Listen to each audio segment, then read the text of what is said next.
After releasing all of your striving at the peak of the waxing half of the year, which is Letha, Lughnasadh marks nature's shift into waning energy on the wheel of the year. So the direction of energy has flipped from striving, which is going upward, into releasing, which is going downward. The Hanged Man tarot card willingly hangs himself upside down to gain a new perspective.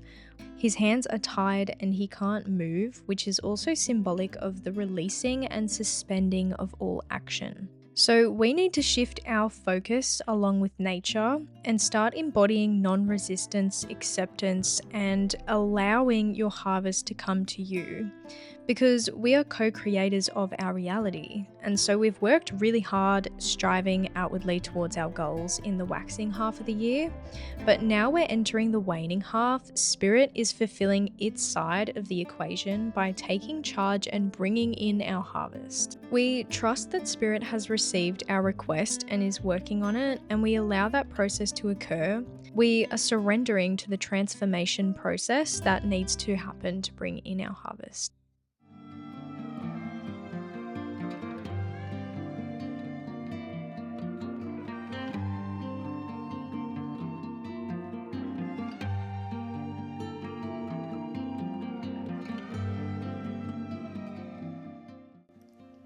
Hello! So, this corn dolly spell is going to kind of be like a personification, a little mascot, if you will, of one, being proud of our achievements that we have achieved during the waxing half of the year, and two, it is going to represent the feeling of trust, the feeling of self-confidence in our harvest coming into fruition. So we want to feel as grateful as we can and pour as much of that gratitude, trust, allowing sort of energy into our dolly. It's not a very ingredient heavy spell, this one. It's kind of simple, but it's also fun and crafty. So let's get into it. So in the spell portion, we are going to be building a sense of trust and allowing our harvest to come in. The concept of allowing can trigger some fears sometimes around boundaries, submission, or having no control. But what allowing really means is to trust that things unfold positively for you, engaging with the idea that Spirit is working for your greater good and bringing you what you need. Allowing transformation to occur is not about controlling the outcome, it's about allowing the outcome. So writing this letter, we are going to be giving thanks to Spirit ahead of time for our harvest. This is because we're engaging with the belief and trust in the best possible outcome. So your girl had a lot to be thankful for. This is actually going to be our doll's head. So I will show you more closely this process, but the spell portion is done. Now we're going to make our dolly. It's gonna be so cute. I love this. I love craft. So a theme of Lughnasadh is disseminating your growth and what you've achieved. So as you make this dolly, focus on being really, really proud of everything you've achieved during the waxing half of the year. And this is to actively create our dolly, our little girly, with the energy of self-confidence embedded into her, so she can radiate this energy back to you from your altar. So talk to your dolly as you make her about how far you've come, what you've learnt so far, building a sense of high self-esteem and confidence around deserving your harvest. This isn't about considering any new actions to take or forcing results. It's about appreciating and believing that what you've already done is more than enough to attract your harvest to you. Words are spells, of course, so speaking out loud will enhance this process. She's so cute. If I had a glue gun, I would add little dried corn kernels to the face for little eyes, but unfortunately I do not have a glue gun, so I will need to get one eventually. She can sit on your altar for all of Lughnasadh up until Mabon, because she really represents the gratitude for the harvest, the trust in receiving the harvest. So that energy is welcome in my space for as long as the harvest goes for. So there you go. You can do some little decoration, but I think I'm happy with her now. So let's put her on my altar.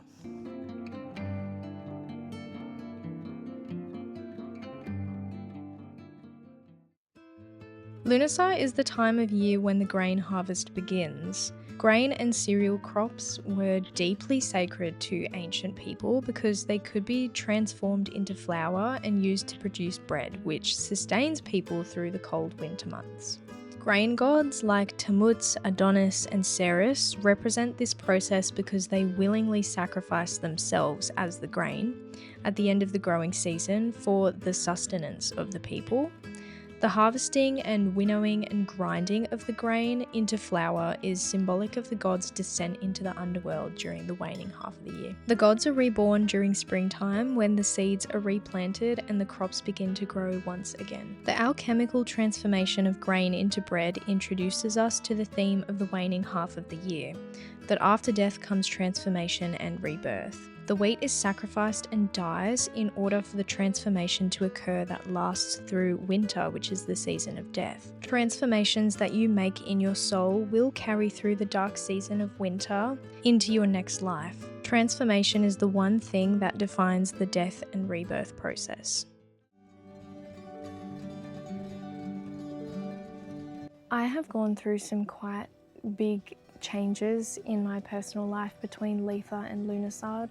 Because of that, I have learnt to let go of control over things that the universe sometimes brings into my life that I wasn't expecting, and learning to trust in the unknown. When you work with magic and intention setting, sometimes we can call in certain things. We have a goal that we want to achieve, we call it in, but we don't necessarily understand or see the transformation that has to occur for us to receive that harvest, receive that goal. Just like the grain that gets cut down for the harvest at this time of year, sometimes things, people, situations get taken out of our life. There is a transformation that needs to occur within you that cannot really occur without this big shift that the universe is providing to you.